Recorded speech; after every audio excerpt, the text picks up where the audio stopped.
Good Good morning. Today is May 7th, 2025. I'm Eric Blank, and this is the Commissioners' weekly meeting.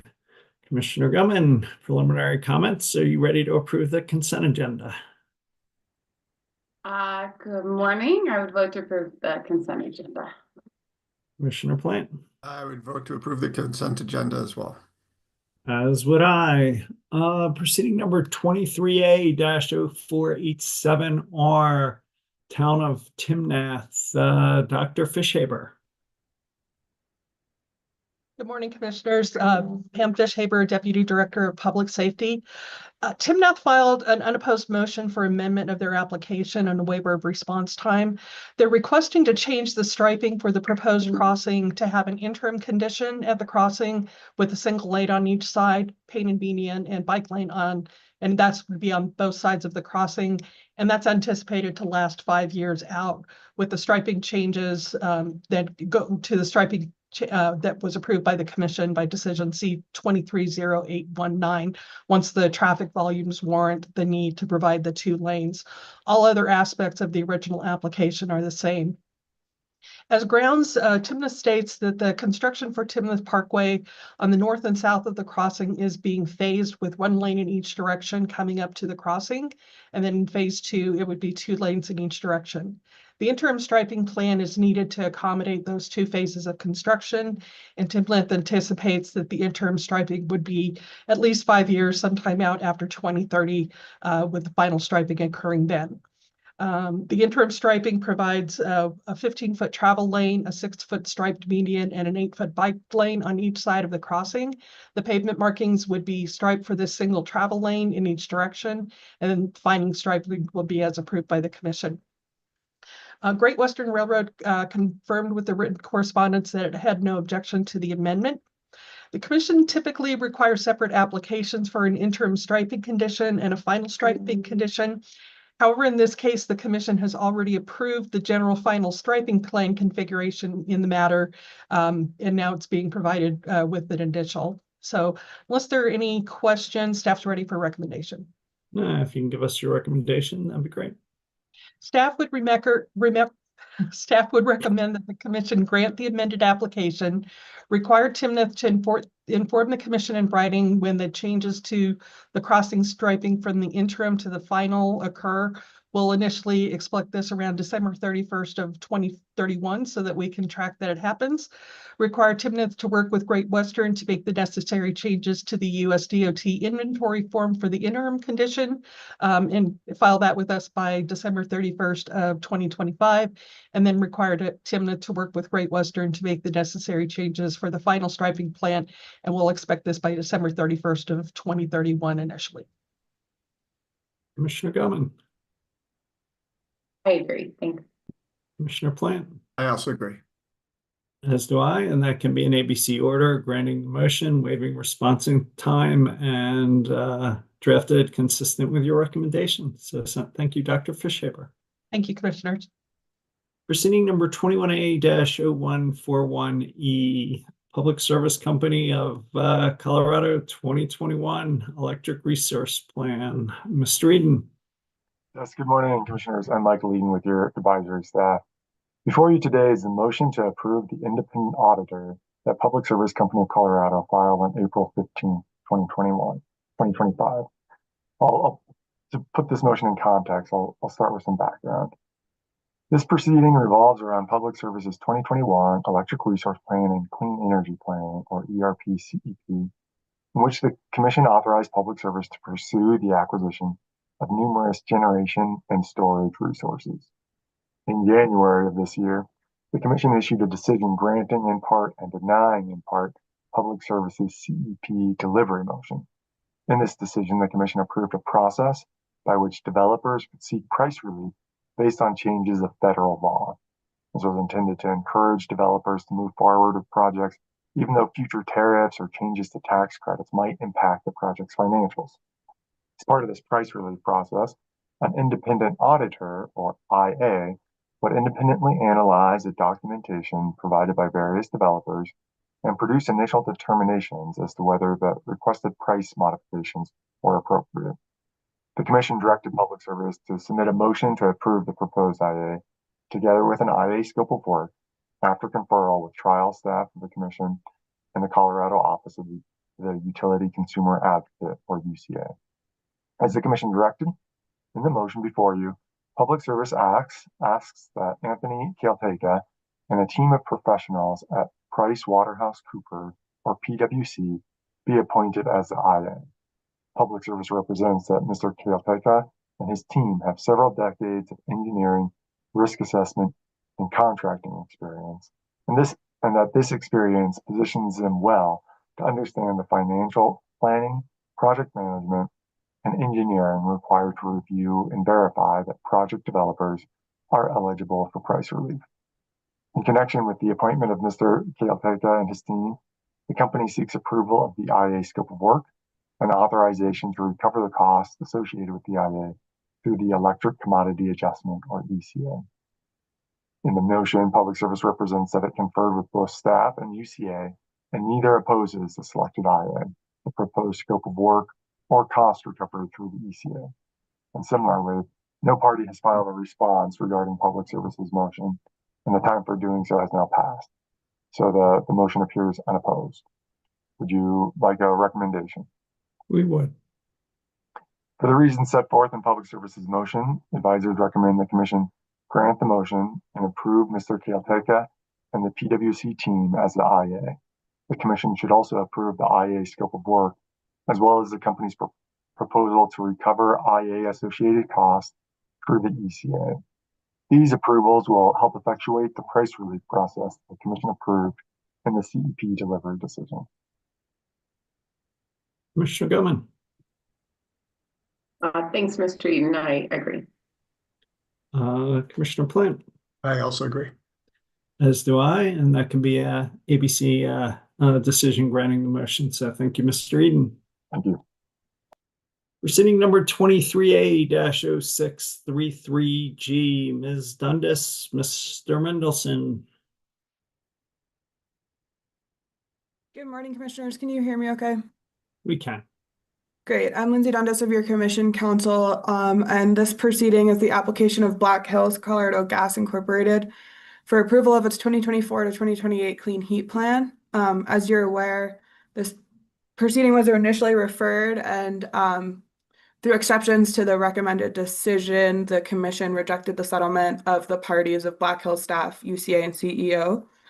An additional party in the proceeding is SWEEP. Since the Commission heard the exceptions and RRR and BONK, the Commission determined that additional process will be needed to finish the adjudication of this proceeding. The Commission held a pre-hearing conference on April 10th to discuss with the parties what additional process would be needed. And then on May 1st, Black Hills filed an unopposed procedural schedule outlining additional process to finish out this proceeding. The proposed procedural schedule outlines the following. On October 10th, pre-hearing motions would be due. On October 13th, any testimony corrections, a cross-examination matrix on October 17th, a remote en banc evidentiary proceeding October 27th, 28th, and 29th, and then statements of position and legal briefing due no later than November 14th. So for a decision today is whether to approve that procedural schedule and issue a decision both approving the procedural schedule and providing guidance on remote hearings. Commissioner Gilman, you okay with the procedural schedule? Yeah, I'm good with the procedural schedule. And Ms. Dundas, is it helpful to have any sort of discussion on, topics we think are the most appropriate to bring forth for that hearing, or would you rather do that at a different time? So just so you know, Commissioner Gilman, I have a question for you and Commissioner Plant that may help initiate that discussion that I've run by council. So maybe let's approve the procedural schedule. Let me ask my questions to you both, and then we can take it from there and see where we go. Would that be acceptable? Yes, I mean, an unfortunate amount of time for sure until everyone is available, but I am fine with the procedural schedule, Ms. Dundas. Commissioner Plant. I agree. as do I. So I think the procedural schedule's now approved. And let me ask my question and see what you think. And then we can bring this back to see if we want to provide more guidance. But I just say at the pre-hearing conference, I was a little confused and just had a question for you both about what you'd like to see come out of this case. And one option consistent with our decision on exceptions is to shift over $10 million from gas DSM to beneficial electrification to more quickly and deeply reduce emissions as part of the outcome of this case. And for me, I've certainly struggled with spending that much on BE now, given Black Hill's RRR comments and financial incentives, at least until we can learn more from the public service company experience. At the same time, however, another option might be to shift a significantly smaller level of funding from gas DSM to BE as part of this case so that we can better frame up the legal and other policy issues surrounding beneficial electrification for Black Hills. This would allow us to start addressing the legal and other concerns raised in Black Hills RRR now as part of this case instead of waiting until 2028 or later. And for me, that goal is far more understandable and much easier to support. And I certainly can see how it could be both objectives, but to the extent you're willing, can you help me and maybe the parties by clarifying your interest? I think it could better scope the future litigation and make for a more streamlined hearing. So Commissioner Goldman, I'll start with you, see where you want to go, and then turn it over to Commissioner Plant. Yeah, I think we're on the same page, but I couldn't quite tell, so I'll run by you what I'm thinking and see if that aligns with what you had said. So I continue to think a valuable use of time in this hearing and the remainder of this process would be to address the legal and technical issues directly raised by Black Hills Gas about the potential for inclusion of BE in their clean heat plan. I think there's a threshold issue here that comes in the company's RRR and in some of their other testimony that we have to address sooner than later to ensure we're actually on a productive path to adjudicate not only this CHP, but also future CHPs from the company. And I see little value in proceeding and moving to a new adjudication without addressing the major issues they've brought up for resolution here. As a secondary issue, we also had modeling in this proceeding that was contested from at least 2 different parties, and the basis for significant positions that those parties took about the most cost-effective resources.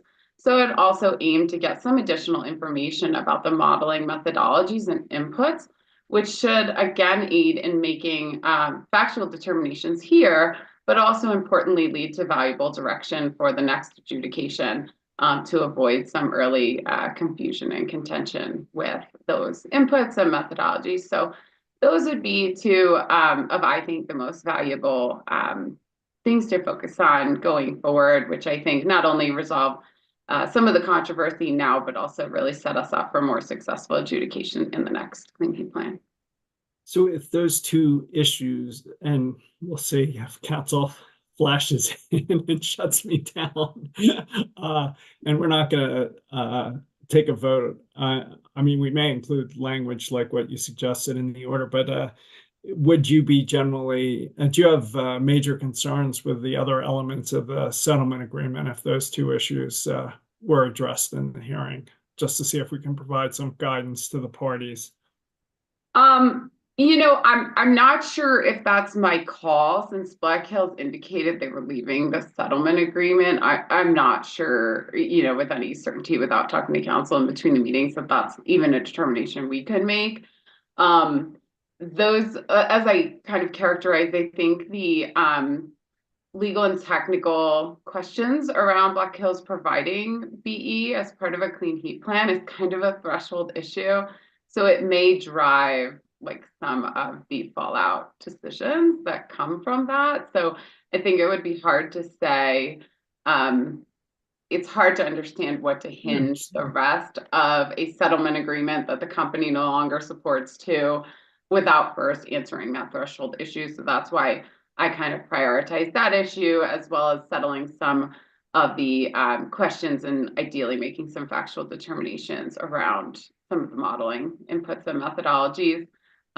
Those two things I think set us on the right course. As far as what exactly happens as an outcome of here, we'll have to see, what positions the parties are taking at hearing, since the company declined to continue to pursue the settlement agreement.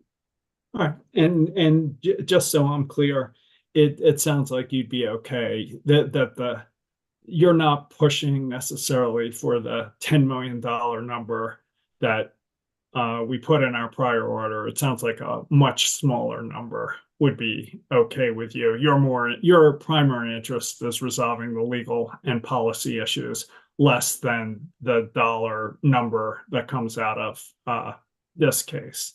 Is that a fair characterization? I mean, it's hard to anticipate how the rest of the record will play out. But I would say the basis, in large part of the company's triple R are these threshold legal and technical issues. So I think that's an important priority to flesh out, what determinations are made from there after those base questions are answered. I'm not certain, but we'll have to see how the record develops. Commissioner Plant, anything you'd like to add? But before I do, I don't know if Ms. Dundas had Ms. some Dundas, sort of alert. I think Commissioner Gilman gave appropriate legally defensible answers, so I'm less worried. Yeah, Ms. Dundas. that's probably true. I was a little quick to turn my camera on. No, just reminding the commission of their prior decision to strike the settlement testimony as well as the settlement from the record. So I do think that door's closed. However, I think we're having a little bit more of a hypothetical conversation about that there were ideas in there that may not need a ton of focus at hearing, is basically what the chair's saying. Yes, I was waiting for you to unmute before I Commissioner Plan, anything you'd like to add? Yeah, I mean, I agree. I agree with both of you around the modeling and the sort of the threshold legal issue around beneficial electrification. My primary concern with their plan was the incentives that they included for new gas, equipment, so furnaces and things like that. I don't think that's in furtherance of a clean heat plan. However, I'm less concerned about the level of beneficial electrification. I think I agree with you, Mr. Chairman, that I don't have a huge amount of confidence in the company conducting a useful or successful beneficial electrification program. That being said, the cost of that beneficial electrification program is going to be sort of dictated by the success of the program. So, rebates are either going to be taken or not taken by the customers, and that would, ultimately inform how much money is spent on the rebates. So I'm less concerned about the amount. I don't have a great deal of confidence that they're going to run a successful program. So I imagine that amount would probably end up being less, regardless of what we budget. But my primary concern was, including new furnace incentives for a clean heat plan that I think would more appropriately be in a DSM plan.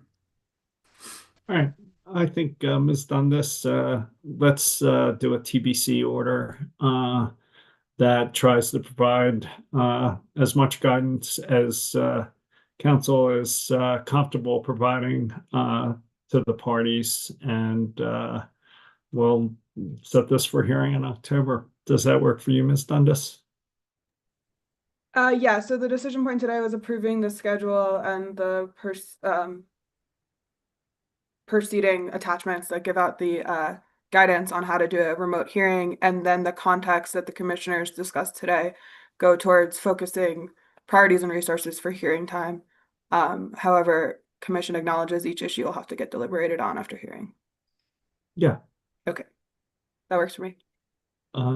That okay, Commissioner Gilman, Commissioner Plant, does that work for you guys? Yes. Yes. All right. Thanks to both of you and to Ms. Dundas and Mr. Mendelson and the parties. 24AL-0377E. Time of use rates. Mr. Davis. Good morning, Commissioners. I'm Ron Davis of the Commission's advisory staff. This morning, I'd like to finalize the presentation of information on the new electric time of use rates for Public Service Company of Colorado. On April 25th, as directed by the Commission, Public Service filed copies of the tariff sheets and the new TOU rate calculations. The Commission required Public Service to file the same tariff sheets that were filed with the advice letter that started this case last September, but updated to reflect the Commission's oral deliberations at its February 19th weekly business meeting. The company also needed to present the supporting calculations for these new time of use rates.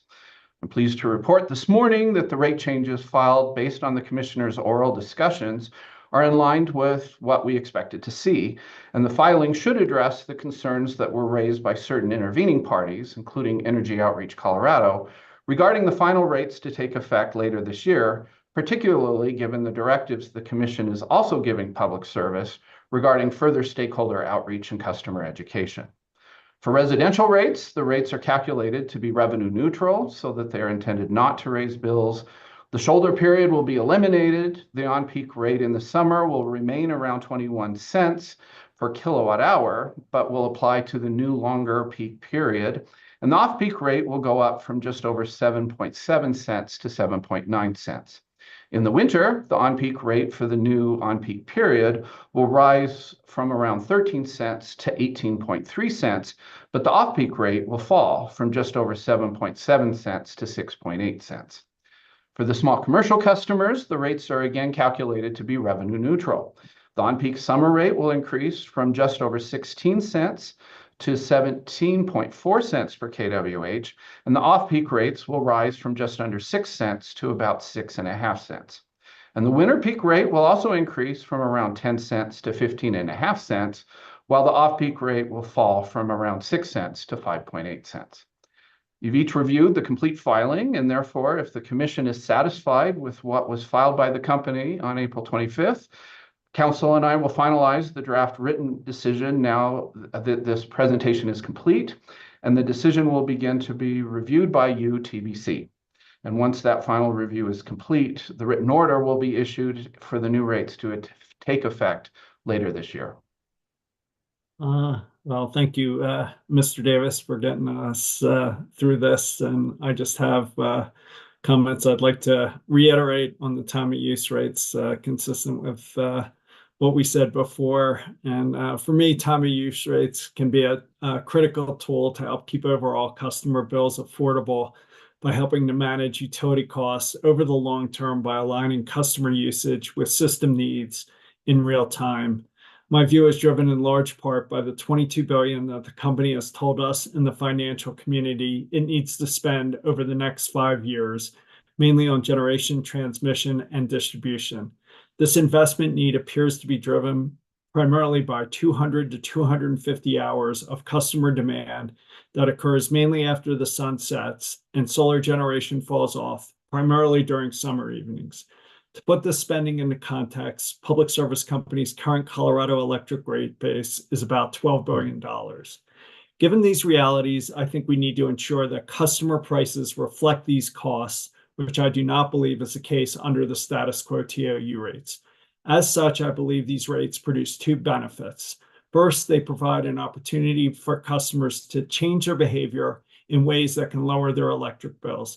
Second, these changes in customer behavior can help to significantly reduce utility capital spending and long-term rate impact.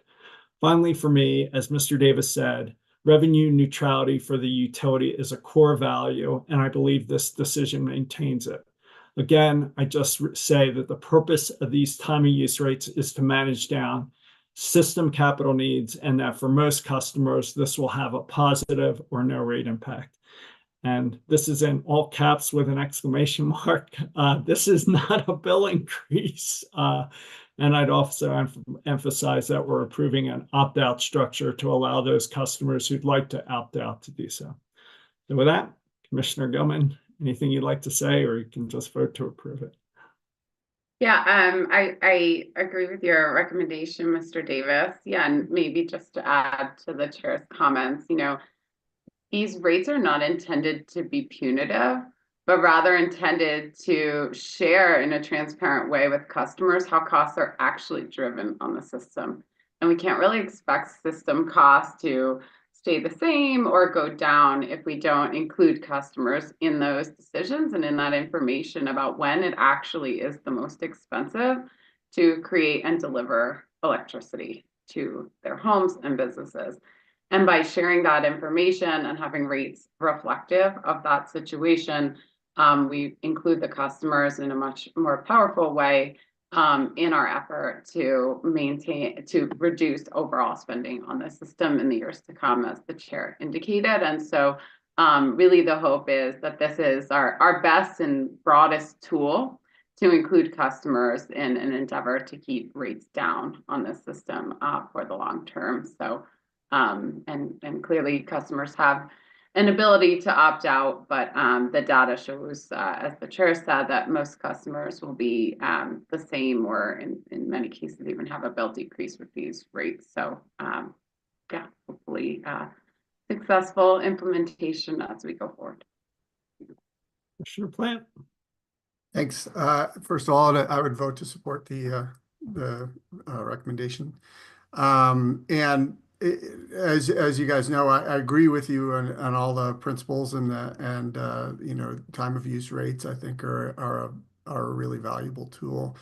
The only place where I disagreed in this proceeding was how we structure the times, and the reason for that is because it is a tool that we are putting in place among other tools that we have. But it's a tool that's dependent upon customer behavior. It's an economic signal to try and influence customer behavior that would then benefit the system. And there are cost benefits for participating in that way. But as an opt-out program, my feeling is that we need to give people a little more of a window to try and understand how they can move their demand around and effectively manage their demand usage. And so that's why I was a vote in a different direction on the timing of the time of use. But overall, very supportive of the policy, and I would support the recommendation. Mr. Davis, does that give you what you need for a TBC decision?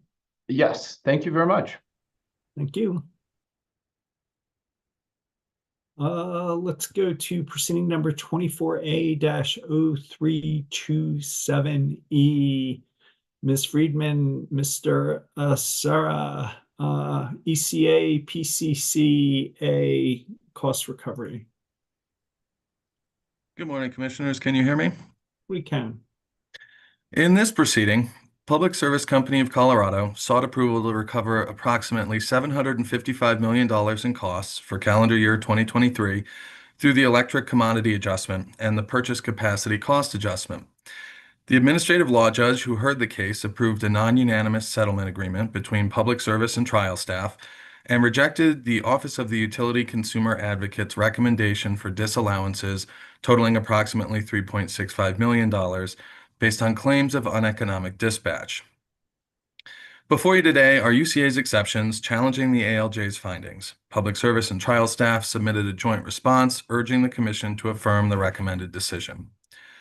With respect to the recommended decision, the ALJ approved the non-unanimous settlement agreement between Public Service and trial staff, finding that the settlement was in the public interest and that the company had demonstrated by a preponderance of the evidence that its 2023 ECA and PCCA costs were prudently incurred. The ALJ concluded that Public Service established a prima facie case through its voluminous direct case evidence and found the company's actions to be reasonable, given the increasing complexity of system operations with greater renewable penetration.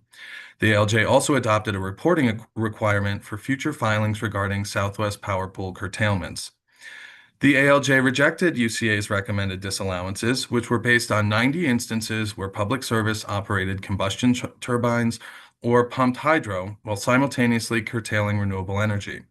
The ALJ found UCA's argument that such coincident operations are inherently or presumptively imprudent to rest on a false premise. The ALJ determined that UCA had failed to meet its burden to raise a substantial question as to the prudence of the costs, and that public services rebuttal and hearing testimony sufficiently demonstrated reasonable operation justifications. On exceptions, UCA raises two main challenges to the recommended decision. First, it argues that the ALJ misapplied the burden of proof framework by failing to independently assess whether UCA had met its burden before considering the company's rebuttal evidence. UCA maintained that it identified 90 specific instances of uneconomic dispatch based on the company's own hourly generation data.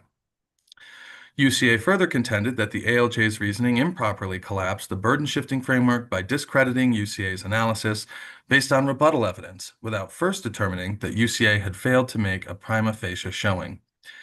UCA further argued that the ALJ's decision effectively insulates imprudent conduct from review by allowing a handful of analyzed events, 8 out of 90, to serve as a proxy for all others.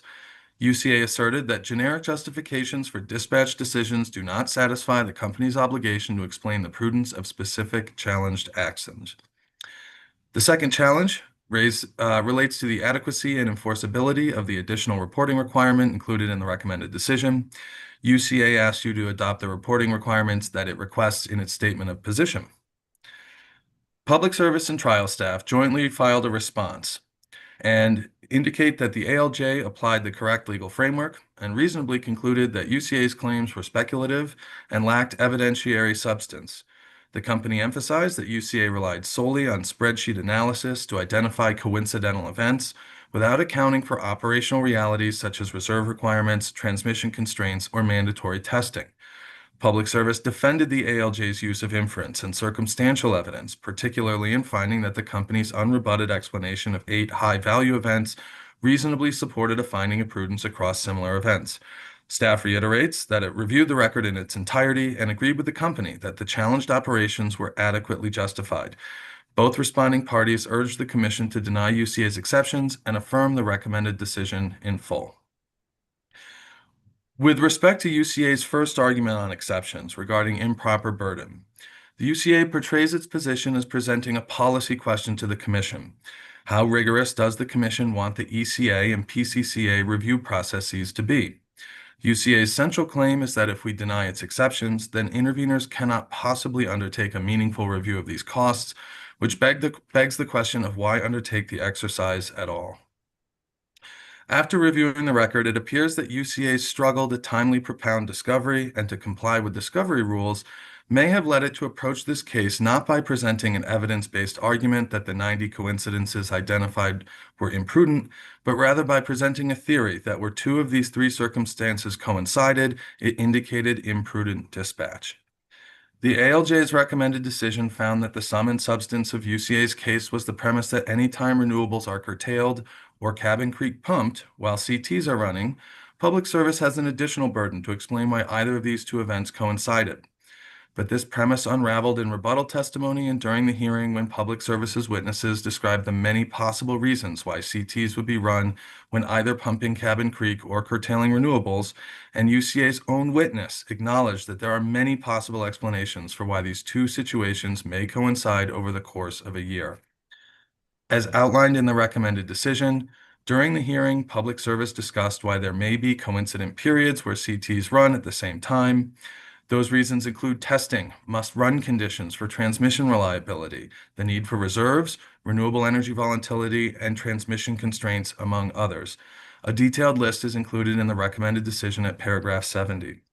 The recommended decision concluded that the company acted prudently as to the remaining 82 events at issue based on the detailed evidence on the 8 challenged events, the company's rebuttal testimony, the record as a whole, and trial staff's prudence investigation and resulting conclusion, that staff witness Aaron O'Neill testified to during the hearing. So I recommend you uphold the recommended decision on this point. UCA's theories of improved prudence was largely discredited through rebuttal testimony and during the evidentiary hearing, and its claims that the ALJ impermissibly collapses the various burdens of the parties is similarly unpersuasive. Whether the ALJ decided to break her analysis into separate subsections in the written decision or not, the end result is the same. The premise underlying UCA's theory foundered at hearing, while the company's support for its decisions met its corresponding burden of proof. Ultimately, UCA's arguments on burden shifting are based on faulty descriptions of how the burden of proof works, perhaps conflating burden shifting in the summary judgment context for the general civil burden of persuasion as it is applied at the commission. The evidence is analyzed after the hearing, not, as UCA seems to assert, on a rolling basis as pre-filed testimony comes in. So with that, I'll turn it over to you all for a discussion and a vote on this first issue. I just have some general comments that I'll make now. Well, do you want to get both issues out there, Mr. Acera, or you want a preliminary vote? It's up to you. I think Ms. Friedman is going to handle the second issue. So if you'd like that recommendation out there, we can certainly do that. Yeah, why don't you get both issues out there, and then we can share our comments and take a vote. Ms. Friedman? Good morning, Commissioners. I'm Ellie Friedman of your advisory staff. So some background, Public Service entered the Southwest Power Pool Western Energy Imbalance Service, the SPP WISE market, in April of 2023. So this was the first prudence review in which the company's system dispatch included WISE curtailment instructions. The interaction of these curtailment instructions and the company's simultaneous operation of CTs was discussed at length in the proceeding. And accordingly, the ALJ directed the company to include in its next ECA-PCCA prudence review an additional column in its hourly generation and curtailment data, indicating whether there was a WISE curtailment instruction for any generation units in that hour. And that was as proposed by the settling parties, which were staff and Public Service, as Mr. Acera noted. The ALJ found that including this additional information would be a straightforward exercise and would not require significant resources or distract system operators from their primary functions, and would allow the Commission and stakeholders to better understand how the company's WISE membership impacts its dispatch decision-making. The ALJ rejected UCA's recommendation that the company provide periodic reports, consolidated annually, that identify each instance when CTs are operating at the same time renewable generation is curtailed or energy is injected into storage. The ALJ found the preponderance of the evidence establishes that requiring operators to record potentially thousands of data points relevant to their decisions simultaneously or contemporaneously may distract from operators' critical function to make those decisions, which help ensure system integrity and reliability. Additionally, the ALJ found that there was no justification for such detailed reporting because the evidence in the record shows that instances in which CTs are operating while renewable resources are curtailed or Cabin Creek is being pumped are not de facto imprudent. As such, there is no justification for the detailed reporting requested by UCA, nor is there justification for requiring operators to be distracted from performing their critical functions in order to comply with reporting requirements. In exceptions, UCA states that the ALJ did not rule on whether SPP WISE curtailments are prudent and expresses concern that if these curtailments are determined to be prudent, no meaningful information will be provided by the addition of a column indicating WISE instructions. Furthermore, UCA contends that the additional information does not provide insight into the company's generation decision-making. UCA requests the Commission reverse the recommended decision's acceptance of the settling parties' reporting requirements and adopt those suggested by UCA. The settling parties respond that UCA's request is essentially the same as its earlier request for reporting in the two motions to compel, which the ALJ denied. They further note that the additional reporting requirement directly addresses one of UCA's primary concerns about the company's operations, and note that since the company joined the market, SPP WISE curtailment instructions have accounted for many of the instances of coincidental operation of CTs and curtailment of renewables. Furthermore, since hundreds or maybe even thousands of factors are involved in the company's hour-by-hour operations, information on WISE curtailment instructions will provide insight into one of the major factors that affects operations and system dispatch decisions.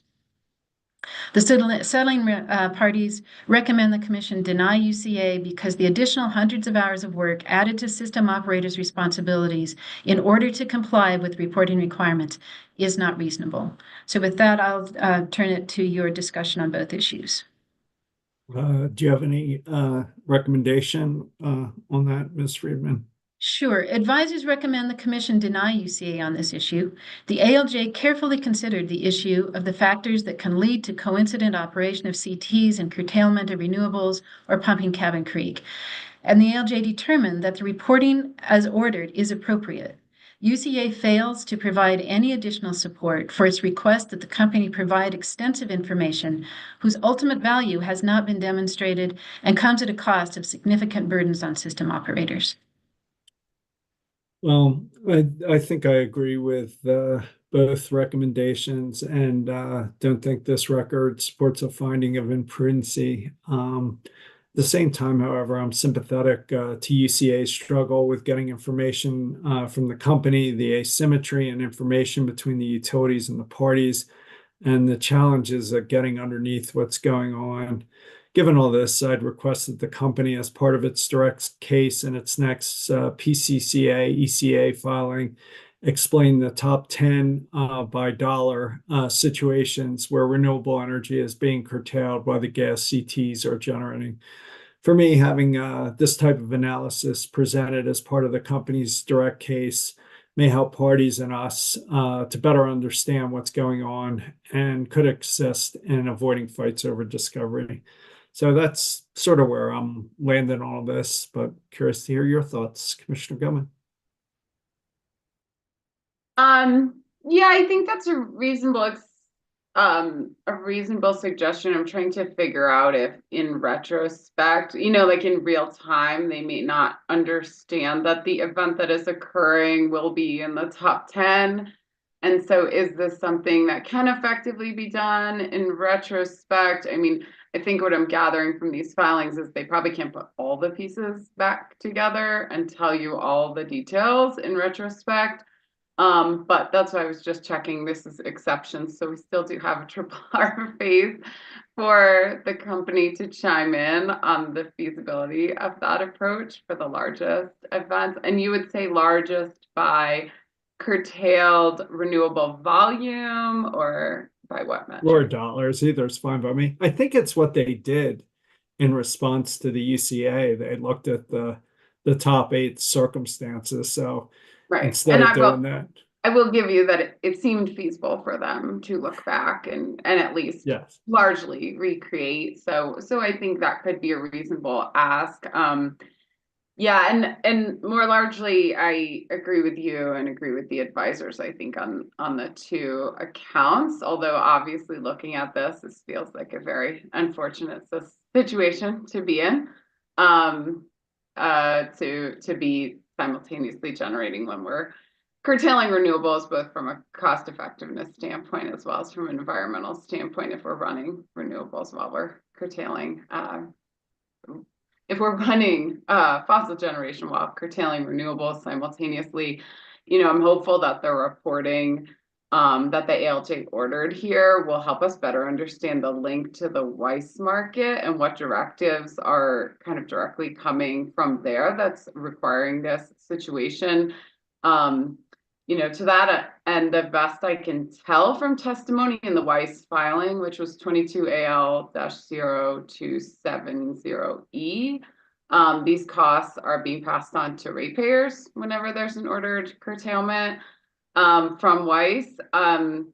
So I think this will really help us better understand the economic impact, whether good or bad, to ratepayers, and understand this aspect better of participation in the WISE market. I think it also could bring about interesting questions in terms of if we're properly accounting for emissions and modeling of runtime of those generators. especially when things are being done in reaction to a WISE directive rather than in reaction to what the PSCO system specifically needs, which would be a lot of what our economic and emissions modeling is based on, you know, in the first place. I'm not sure there's anything to do there now, but I do think that this reporting that specifically identifies when there was a WISE directive that changed what the otherwise operation would have been will help us better understand this issue in the future. Since ratepayers are paying for it anyway, it will be essential to better understand in this new market how things are actually working out for ratepayers, and if there is any different, you know, substantially different economic or environmental outcome than we would have had with just independent operation of the system. So I see several benefits in the ALJ's ordered identification of these situations. And I'm fine with your suggestion here, and you know, it appears from what we have in this record already that that is a feasible thing for the company to do in a limited number of circumstances. Thank you, Commissioner Plant. Yeah, I'd agree with both of the recommendations and also with your amendment. I mean, my hope is that as we, you know, get more storage on the system, this becomes less of an issue. And you know, I'm curious around the dispatch decisions. I know that there's an economic dispatch, and also I wonder if there's an emissions-based dispatch decision that's in play here as well. But in general, yeah, I would support your amendment and also the two recommendations. Thank you. Does that give you what you need, Mr. Acera, Ms. Friedman? I think this can be an ABC decision. It does. Thank you. Thanks to you both. Proceeding number 24A-0442E, Ms. McLaughlin, Mr. DeCenzo. Good morning, Commissioners. Mitchell DeCenzo of your Commission Council. For decision today is whether to grant or deny late filed intervention by Mr. David Thielen on April 24th, 2025. In the intervention, Mr. Thielen states that he's an individual stakeholder with a substantial interest in Colorado's clean energy transition and is seeking intervention in this proceeding to advocate for the inclusion of proven nuclear power plant design in Phase 2's competitive solicitation process. Specifically, Mr. Thielen states the Nuclear Regulatory Commission has approved and certified particular nuclear reactor designs, that the Commission should consider these options in the request for proposal and bid evaluation in Phase 2, as they offer significant advantages for Colorado's energy future. In the intervention, Mr. Thielen addresses various aspects of these NRC-certified nuclear designs, including reliability and baseload power, emissions reductions, just transition benefits, and economic and safety advantages. Mr. Thielen is a resident of Colorado and does not have legal representation, and he is therefore seeking pro se intervenor status in this proceeding.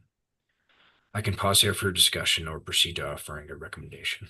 No, we'd welcome a recommendation. Council recommends denying Mr. Thielen's late filed intervention. Under Commission Rule 1401A, the Commission may, for good cause shown, allow late intervention subject to reasonable procedural requirements and provided the movement meets the requirements for permissive intervention under Rule 1401C. In addition to requiring a pecuniary and tangible interest not otherwise represented, Rule 1401C requires that a movement who is a residential customer discuss in the motion whether the distinct interest of the consumer is either not adequately represented by UCA or inconsistent with other classes of consumers represented by UCA. Mr. Thielen has failed to demonstrate good cause for late intervention and does not establish grounds for permissive intervention under Commission Rule. The intervention similarly falls short of demonstrating that UCA cannot adequately represent its interests in this proceeding.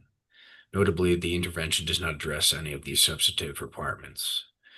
Particularly at this late stage of the proceeding, where answer testimony has already been filed, we recommend the Commission deny Mr. Thielen's intervention, but encourage him to participate in this proceeding through public comments. In his intervention, Mr. Thielen commits to, among other things, providing evidence-based comments, participating in public comment hearings, and submitting written comments. Council believes Mr. Thielen can adequately advocate for his positions and the inclusion of nuclear energy through these forums without being a party to this proceeding. I agree with the recommendation. I have a lot of concerns about running a process like this with per se parties. It's very late filed, and we read the public comments, written public comments. So believe that we'll give Mr. Thalen an opportunity to weigh into the process. So I agree. Commissioner Goodman? Yeah, thanks, Mr. DeCenzo. I also agree and would encourage the applicant to participate in the public comment process. Commissioner Plant? I also agree. And that can be an ABC order. Thank you, Mr. Thank you. DeCenzo. Proceeding number 25A-0142G, Atmos Energy Clean Heat Plan Cost Recovery. Dr. Bongiardina. Good morning, commissioners. Can you hear me okay? We can. Fantastic. I'm Nick Bongiardino with your commission staff. Atmos filed application 25A-0142G, seeking commission approval to true up unrecovered clean heat plan or CHP funds from 2024. Decision C24-0875, the commission approved the settlement agreement in proceeding 23A-0632G, the company's 2024 to 2028 clean heat plan. This decision allows the company to recover costs through the CHP rider and stipulated collection amounts in each budget year of the plan, which was $877,500 in 2024. The final decision in the CHP proceeding wasn't issued until November 27th of 2024, and the rider was not effective until January 1st of 2025. As a result of this timing, the company did not recover any of the revenue for the 2024 budget. The company will file an advice letter in the future to update the tariff sheet to recover these costs. There are no bill impacts directly associated with this filing, as that will occur in the advice letter. There are no interventions filed in this proceeding. I can pause here for questions, or I can provide a recommendation. We'd welcome a recommendation. I recommend the commission deem the application complete and approve the application. Commissioner Goodman? Thanks, I agree with the recommendation. Commissioner Plant? I also agree. As do I, and that can be an ABC decision, Dr. Bongiardina. Thank you very much. Thank you. Proceeding number 25A-0143E. Looks like it's going to be Mr. Duncan, Black Hills, Colorado Electric Property Asset Sale. Good morning, commissioners. Can you hear me okay? We can. All righty. On April 1st, 2025, Black Hills filed an application for the commission to approve the purchase and sale agreement of a parcel of real property located in Canyon City. The use of this property was an old coal plant that was in service from 1897 to 2011. It was the W.N. Clark Generating Station, or Clark Station. The plant had been decommissioned in 2011, and in 2012, the commission granted the application to decommission it permanently. Since then, Black Hills has taken efforts to remediate the parcel and make it environmentally sound according to CDPHE's rules. And today they come requesting you to approve the sale of the parcel to Canyon City. The parcel was appraised at $463,000, and the purchase sale agreement is for $425,000. The company is taking a loss on the sale, which they are not requesting reimbursement for, and they are donating $282,000 in proceeds from the sale back to Canyon City. Are there any questions, or would you like me to get to my recommendation? If you can go to your recommendation, that'd be great. We'll come back with questions, comments, or about. Staff recommends that the commission deem the application complete, approve the sale of the real property to the city of Canyon City, and order approval of the purchase and sale agreement. Commissioner Gutman. Thanks, Mr. Duncan. Just wanted to confirm, I think in the information, I saw that this site has been fully remediated and essentially determined to be safe given the past energy activity on it. So I just wanted to confirm.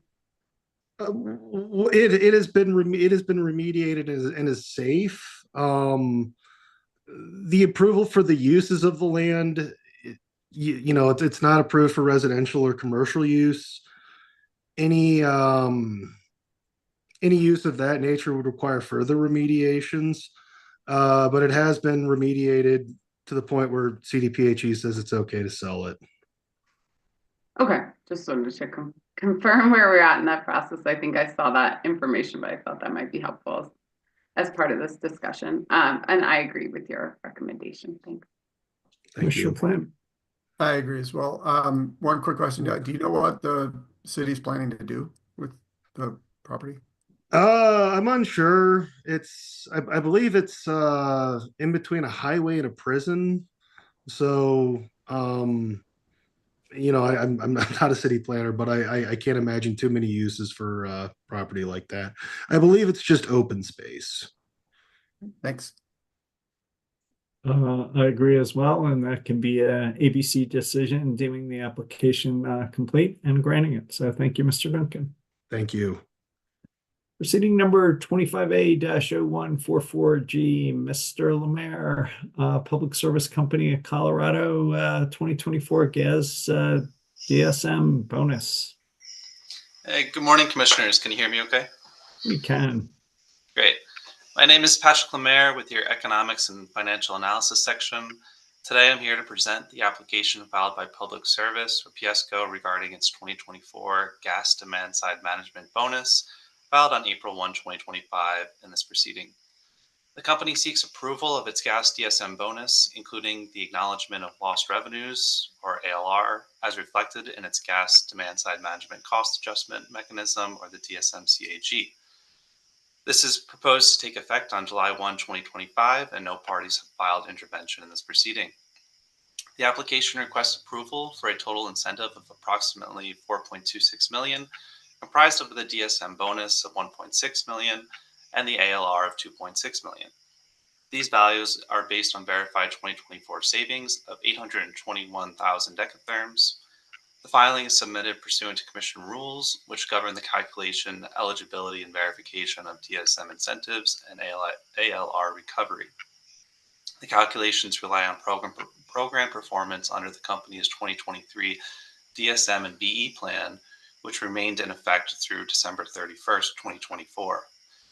The Commission previously approved that plan in proceeding number 22A0315EG through decision number C230381.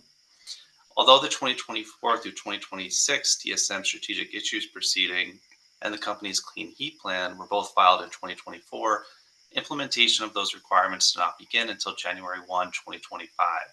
Therefore, the 2024 bonus request reflects only traditional DSM activity under that earlier plan and does not include an overlap of the clean heat related savings or spendings. In 2024, Public Service spent approximately $29.8 million on gas DSM measures and achieved 91.4% of its approved savings goals. This activity produced net economic benefits of approximately $36.2 million. The EMV evaluation, measurement, and verification protocols were followed, including third-party verification of measure savings and assumptions. I can pause here to answer any questions or provide any further details, or I can move on to a staff recommendation. If you can give us the staff recommendation, that'd be great. Sure. Staff finds the company's application and associated calculations are reasonable, formulaic, and compliant with Commission rules and prior decisions. Therefore, staff recommends that the Commission approve PSCo's application in this proceeding. Commissioner Gellman. Thanks, Mr. Lemaire. And just to the extent this is a good opportunity to better understand upon what this bonus is based and the relationship, if any, that it has on clean heat funding that largely, to some extent, relies on some gas DSM as well. Maybe you could give us a little insight into what, if anything, we know about clean heat performance in the same year, and if that relates at all in the time frame that we're reviewing at this point in time. Yeah, certainly, and that's a good point and some good questions worth exploring. But maybe I'll provide 2 points just to clarify. This company's application, it's for its 2024 gas DSM bonus, and it's based entirely on the performance under the 2023 DSM and BE plan. That plan governed DSM activity through calendar year 2024, and so as a result, the bonus application doesn't reflect implementation of the clean heat programs or budgets, which began on January 1, 2025, and that was following the commissioner approval of both that 2024 through 2026 DSM strategic issues proceeding and the clean heat plan docket. So the company does acknowledge in this proceeding its clean heat filing. It doesn't report on the actual savings or spendings of the CHP programs, and it doesn't show any of the clean heat progress.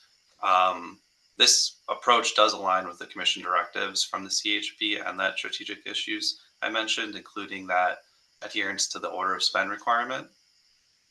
And lastly, I'll provide that the 2025 Clean Heat Plan report that was actually just filed April 28th in the Clean Heat Plan proceeding did confirm that the CHP implementation was pretty minimal in 2024, and that was based on the timing of that decision.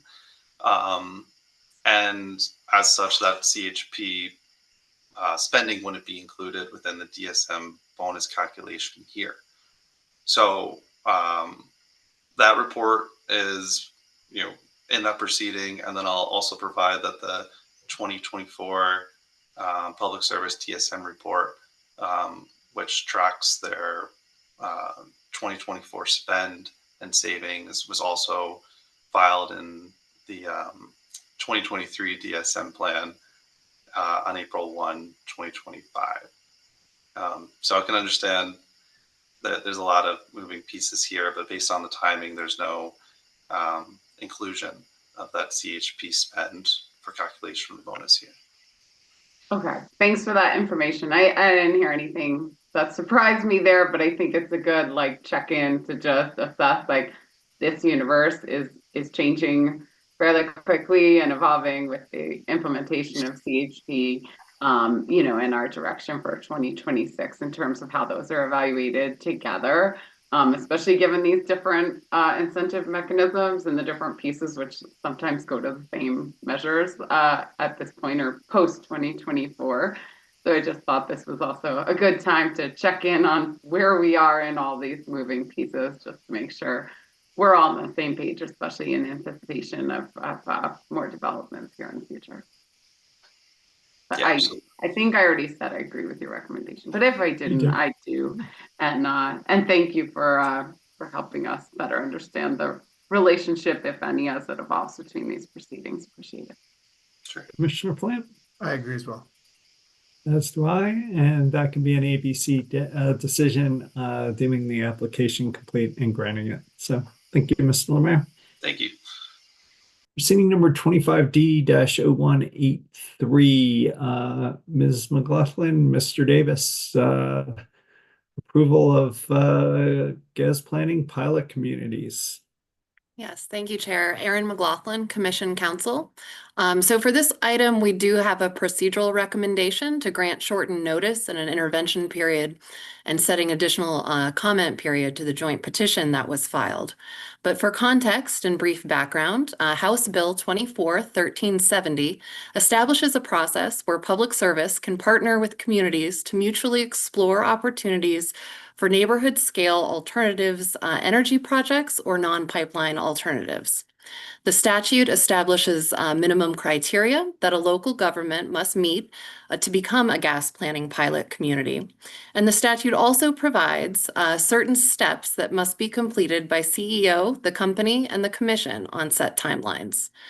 First, CEO must issue a request for information to identify local government interests no later than December 1st of last year. Then CEO and the company must jointly file the results of the RFI no later than April 30th, 2025, and identify up to 5 proposed gas planning pilot communities in addition to providing a draft agreement. The Commission is then directed to approve or modify the list of proposed gas planning pilot communities no later than June 30th of this year. These initial steps are then followed by more substantive filings, including in October, and then in June of next year, and then again following in 2027. The joint filing here, therefore, represents the very first part of these initial steps set out in the statute to be filed before the Commission. Through the joint petition, following the required April 30th, 2025 RFI, CEO and the company present the Commission with the results of the RFI and propose moving forward with 3 primary pilot communities, including Denver, Boulder, and Breckenridge. The 2 backup communities of Winter Park and Golden are also included. The filing explains the scored results of the RFI and analysis resulting in these 5 proposed communities, including supporting documentation. Petitioners request that the Commission issue a decision to move these primary and backup communities to the next potential stages no later than the statutorily required June 30th deadline. Given the short timelines in statute, and particularly where substantive filings will follow these initial stages, petitioners ask for shortened notice and intervention. Unless there are questions that Mr. Davis or I can address, I'm prepared to provide a procedural recommendation on those initial timelines, including an initial comment period. No, we'd welcome the recommendation. So we recommend granting the shortened notice given the statutory timelines here and also setting that comment period concurrent with notice and intervention. We would set notice and intervention through May 14th, and that initial comments be encouraged concurrent with the notice period. In addition, we recommend encouraging setting a further comment period through May 23rd. This initial notice, intervention, and comment period will help the Commission review those filings timely, such that you all can make further decisions, including if any are needed in early June, prior to a determination on the statutorily set June 30th deadline to move forward the proposed communities. An ABC order has been circulated, so with your vote, we can make any changes or issue that decision following this weekly meeting. Commissioner Gilman. Thanks, Ms. McLaughlin. I agree with your recommendation. Commissioner Plant. I also agree. As do I, and please feel free to get that ABC order out. Thank you. Mr. Davis, proceeding number 24R-01680G, rate case process rulemaking. Yeah, so for the final case on today's weekly meeting agenda, the Commission will take up exceptions to decision number R25-215.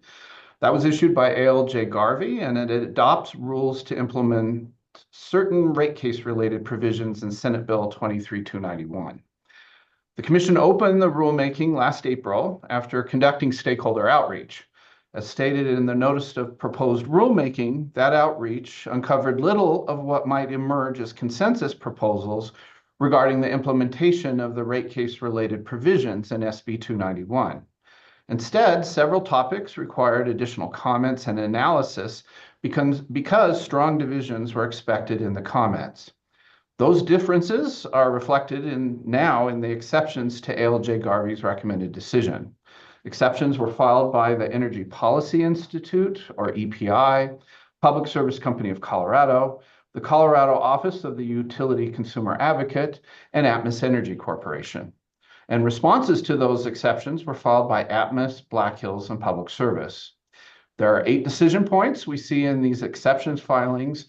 We'll walk through each of these, and the outcome of today's deliberations will be an order addressing the exceptions, adopting the recommended decision with or without modifications, and promulgating the rules as required by Senate Bill 291. So with that, I'll move on to the first exception. And that involves Rule 3351B, that requires certain annual reporting on prohibited expenses. Specifically, Section 43-114-2 is a new statute from 291 that prohibits utilities from recovering several types of expenses from ratepayers and requires the Commission to cause each utility to file an annual report as part of the assurance of the utility's compliance.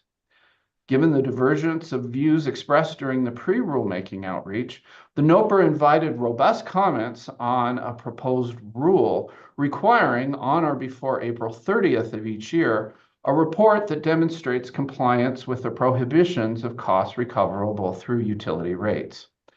In response to the NOPR rules, the utilities raised concerns about rules that would inappropriately delve into their affairs regarding communications, as well as practices and principles around lobbying. And in contrast, the proponents of the provisions in the statute recommended detailed reporting requirements so that costs could be examined more granularly than is often done in a rate case. There was no dispute among the rulemaking participants that even in total, the prohibited expenses would not amount to a significant rate impact, but as anticipated, the utilities expressed concerns about the time and expense required to separate out recoverable versus non-recoverable activities to comply with the annual reporting rule requirements. The recommended decision fundamentally concludes that it's a base rate proceeding where the Commission and interested parties should prevent the recovery of prohibited costs and rates. It then explains that Public Service's recent gas rate case, that's proceeding number 24AL49G, supports the conclusion that the annual reports contemplated by Senate Bill 291 can address Commission findings, conclusions, and directives regarding prohibited costs to properly ensure compliance with the new statute. In its exceptions, EPI explains why it had suggested in this proceeding that the Commission require utilities to list each of their business units that employ personnel who conduct work associated with expenses prohibited from recovery. Specifically, for each business unit, EPI proposes that the utility list all employees, the percentage of the employee's compensation that was booked to ratepayers, and whether the employee conducted an activity that is prohibited for recovery. For employees who conducted such activities, EPI proposes that the utility report the amount of hours and compensation associated with conducting those prohibited activities. EPA faults the recommended decision, arguing that the ALJ's approach will result in less transparency and will fail to meet what EPI claims to be a statutory requirement that every utility must each year disclose in an annual report the purpose, payee, and amount of any expense associated with the costs and activities that are not permitted to be recovered from customers. EPA further argues that the recommended decision gets the purpose of the statute backwards. EPA argues that the Commission's recent decisions in that 2024 Public Service gas rate case instead confirm that it is necessary for utilities to submit detailed reports on an annual basis as the primary means to ensure that the utility rates do not recover the prohibited costs. EPI accordingly provides a modified version of the reporting rule that was adopted by the recommended decision, and according to EPI, the Commission's remedies in the Public Service gas rate case track closely with what EPI suggests the Commission require in the rule it proposes. EPI also notes that the recommended decision does not address its proposal that these annual reports on prohibited expenses be publicly available. EPI states that the utility's insistence on confidentiality raises the question of what they are trying to hide. UCA also addresses these reporting provisions and its exceptions. UCA similarly argues that the proposed reporting rule has not properly codified the Commission's mandate in the recent Public Service gas rate case that a utility track and report the compensation for every employee engaged in lobbying, for instance. UCA recommends revising the rule to require that the utility include all lobbying costs it incurred and not just those lobbying costs it chose to exclude from rates. UCA adds this language need not be confined to lobbying, that's just an example, but to all of the prohibited cost categories set forth in Senate Bill 291, including investor relations expenses. In its response to EPI and UCA, Atmos states that if a utility did not propose any changes to base rates, a rider, or other charges within a given year, then there would be nothing to report to ensure the utility's compliance with the prohibition on cost recovery, since it was not asking for any cost recovery. Atmos reasons that without a proposed change in rates, there is no risk of a utility recovering any of the prohibited costs, and thus no report should be required for that year. Accordingly, Atmos agrees with the ALJ's rationale for adopting the rule in the form set forth in the recommended decision. Atmos states the ALJ properly requires the annual reporting to focus on findings coming out of a rate proceeding where the utility was found to have proposed recovery of those prohibited costs. Atmos further argues that requiring utilities to prepare annual reports with the personnel details recommended by UCA and EPI without any connection to proposed changes in rates would increase the cost of compliance for utilities and also infringe on the utility's freedom of speech by violating First Amendment protections of the U.S. Constitution. Black Hills agrees, stating that EPI's proposed requirements are a solution in the absence of any demonstrated problem and would shift the burden of proof to show improper prohibited costs from parties making this allegation to the utility. Black Hills similarly argues that EPI's proposed rule language would impose an extreme expense on utilities without conducting any cost-benefit analysis. And Black Hills adds that while it maintains records to comply with FERC accounting standards, such accounting is not at the granular level of the reporting that is suggested by EPI. Public Service similarly concludes that EPI's exceptions provide no valid reason for reversing the recommended decision. Public Service argues that the rule adopted by the recommended decision is consistent with Senate Bill 291, contrary to EPI's allegations. First, our Public Service argues that EPI's proposed rule would, if adopted, be an unconstitutional shift of the burden of proof to show improper prohibited costs from the challengers to the utility. Second, Public Service argues that EPI's proposed rules include an overly broad, expanded list of itemized information about individual utility employees.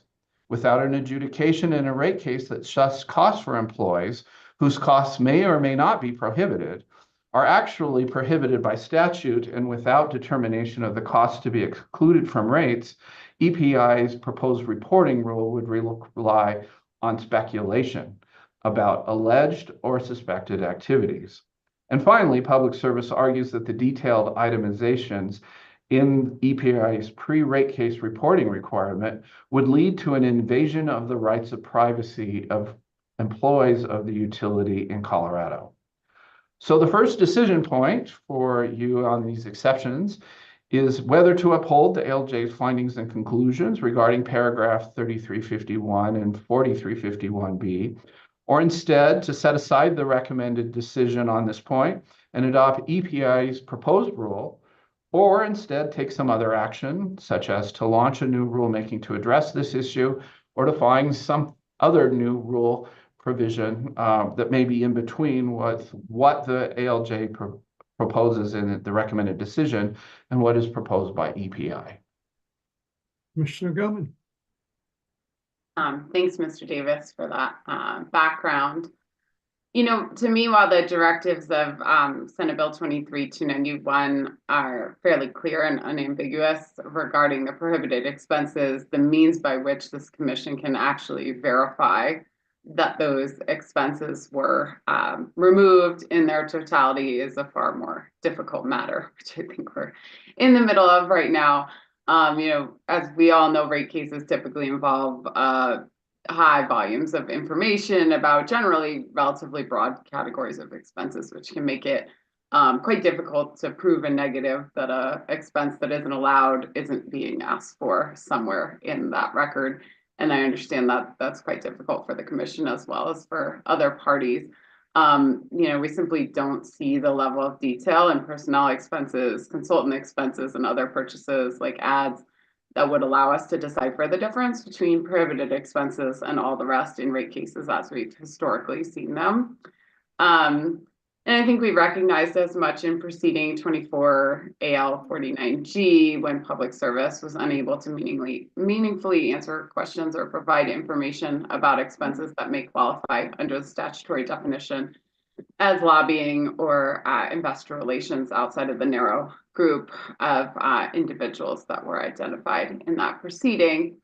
As a result, the commission expressed concern that the requested rates may well include some amount of prohibited expenses and required annual reporting until the company's next rate case, where the company shall track and report the portion of total compensation for calendar year 2024 and each calendar year after through the next rate case for any employee who engages in lobbying as defined by Senate Bill 291, which was defined in that bill as directly or through the solicitation of others, communicating with a person that is in a position to make a policy decision in order to influence the outcome of local, state, or federal legislation.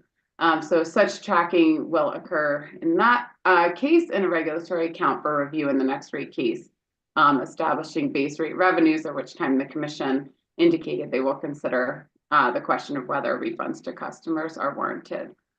Similarly, the commission recognized that there were relevant questions about whether costs the company had tracked as investor relations costs were fully captured. And so while one adjudication should not alone set the direction here in this rulemaking, it does point to the commission's direct thinking on what sort of information is necessary within a rate case to show compliance with the statutory directives on prohibited expenses. At the same time, I think some of the critiques of the utilities could be valid about if annual reporting for all utilities in years that may well not end up representing test years, if that information is directly applicable to compliance. I personally think largely that information is going to need to be tracked internally at the utilities to ensure compliance, potentially for use as a test year in a future proceeding. But given the way that rate making works, we're, I think, only really going to need this information for actual test years for consideration in rate case proceedings, which is, I think, largely in alignment with the ALJ's determination that this is an issue for rate case proceedings coming up.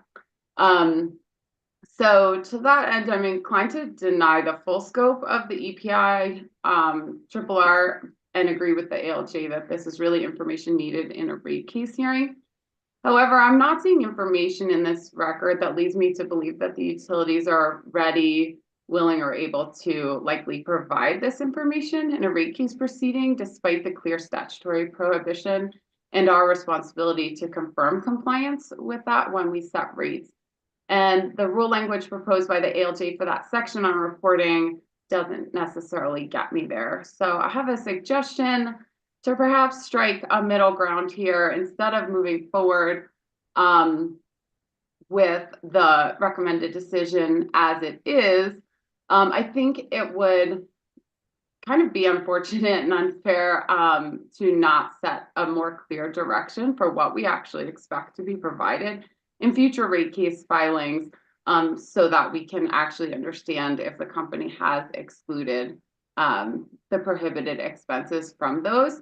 So I'm curious, Mr. Davis, if you could my suggestion here is to work with you over the next week to propose a solution that would update the rules to be explicit that for a rate case proceeding, a utility must put forth information similar to what we saw in the NOPR's language, as well as what we saw in our direction to PSCO and decision C240778, so that we're sure we'll have information provided by the utility in a future rate case proceeding as part of the rule that would include information on internal personnel, as well as consultants, outside counsel, or other payees that could indicate those values for the prohibited expenses specific to any test year being proposed in a rate case.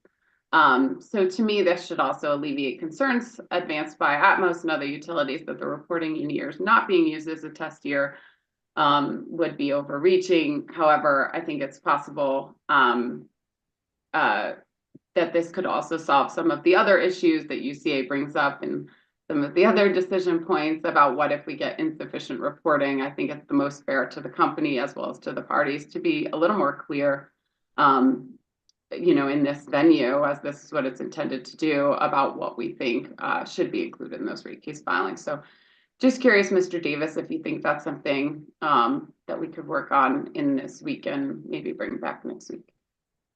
Yes, it is something we could do. Council and advisors could prepare some rule language that would require information to be presented in a rate case to ensure compliance with paragraph A of that rule, which is the prohibition on including the various types of expenses within a base rate or a rate adjustment mechanism. So yes, we can do that. We could craft that language and we can bring this matter back to next week's weekly meeting for the commissioners, for all of you to review that and to vote on the adoption of that.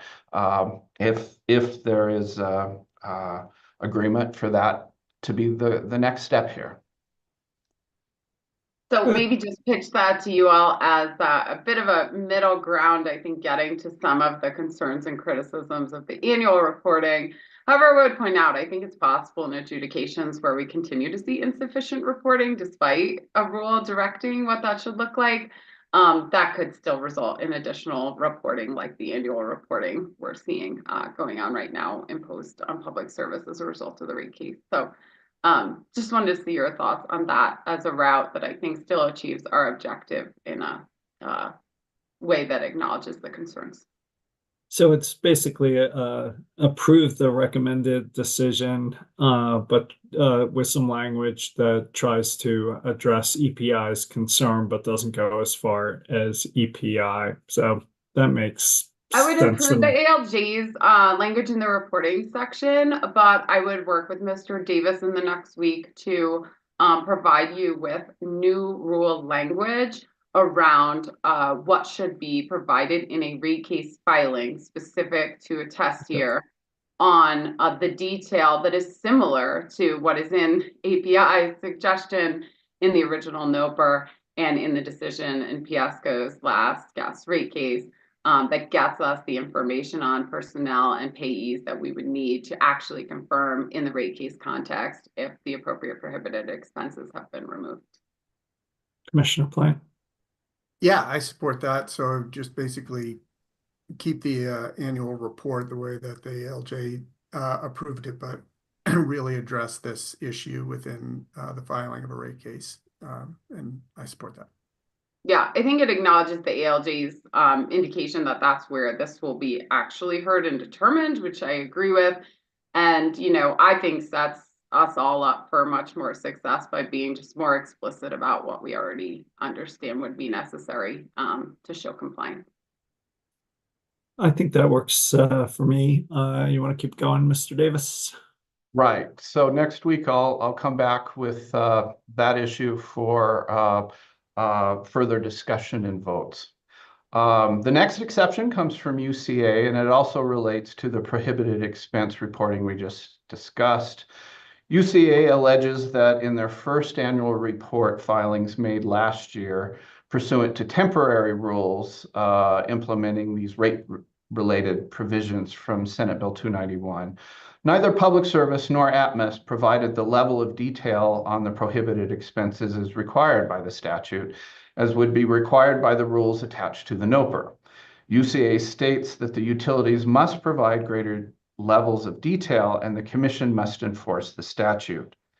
UCA goes on to argue that the related rules adopted by the recommended decision fail to provide a remedy for a utility's failure to provide the statutorily mandated level of detail in the annual report.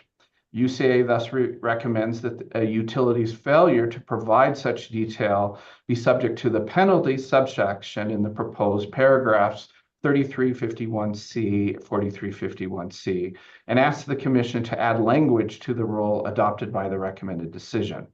Specifically, UCA wants the rule to read, if the Commission determines that an investor-owned utility improperly recovered through rates any of the prohibited costs or expenditures, and this is the addition, or if a utility failed to provide a sufficient level of detail in its annual report, the Commission may assess a civil penalty against the utility pursuant to Rules 3009 and 3010, or for the gas, 4009 and 4010.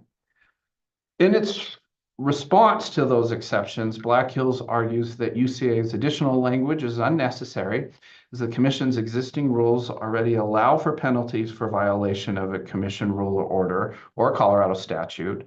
And Public Service further argues in its response that the phrase sufficient level of detail is unconstitutionally vague. So while this decision point does relate in some ways to what would be required in an annual report, I think because the Commission agreed to retain the ALJ's rule, at least for now, we can take up UCA's exceptions here separately. And the question is whether to modify this penalty paragraph as suggested by UCA. And I can provide a recommendation on this one if you'd like. Commissioner Gilman. Yeah, I'm fine with Mr. Davis going to recommendation. Mr. Davis. Okay, we recommend that the Commission deny UCA's exceptions on this point. The rule language that UCA offers is far too discretionary. Such a penalty is also unlikely necessary. Consistent with the LJ's finding that the utilities will be prohibited from recovering prohibited costs from ratepayers in rate case proceedings, illegal attempts to recover prohibited expenses will result in cost disallowances and penalties pursuant to the paragraph as adopted by the ALJ. And as I suggested earlier,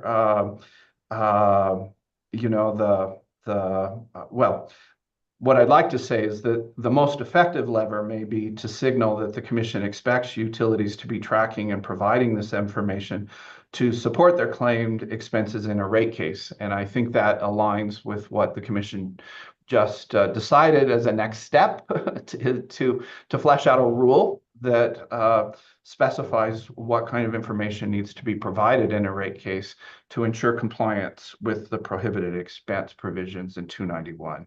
So again, I recommend the Commission deny UCA's exceptions on these penalties with respect to the annual reports. Commissioner Gilman. Thanks, Mr. Davis. I agree. And yeah, I agree with you. I hope our prior decision brings us to a slightly more effective way to guard against this ineffective reporting that I think UCA is concerned about here. And as we've seen, the utility has, I think, other tools at our disposal as well in terms of ordering more detailed reporting or considering more significant disallowances of costs if we cannot decipher from the reporting what should be removed as prohibited. So I assume the utilities are on notice at this point that this is something we will be looking at, and we certainly expect, and hopefully the work we do on that rule in the next week will help make more clear our expectations around what sufficient reporting looks like. So hopefully this concern of UCA's will be certainly far less of an issue than they anticipated it to be. Commissioner Flint. I agree as well. As do I. Okay, so we'll move on to the third point. SB 291 now requires utilities to provide a rate trend report when it files a request to increase any rate, charge, or fee. The statute specifies the components of this rate trend report. Rules 3109C and 4109C attached to the NOPR correspond directly to the language in the statute. However, some terms are modified to match the common rate-making lexicon of the Commission, the utilities, and the parties to rate cases. And notably, the NOPR specifically solicited comments on whether the statute permits the commission to limit rate trend reports to rates, charges, et cetera, that apply to residential and small commercial customers only, largely at the request of the utilities who had raised that concept in response to the commission's temporary rules implementing 291 rate trend reporting requirements. The recommended decision finds that the plain language of SB 23291 does not limit the rate trend report to only the class with the most affected customers.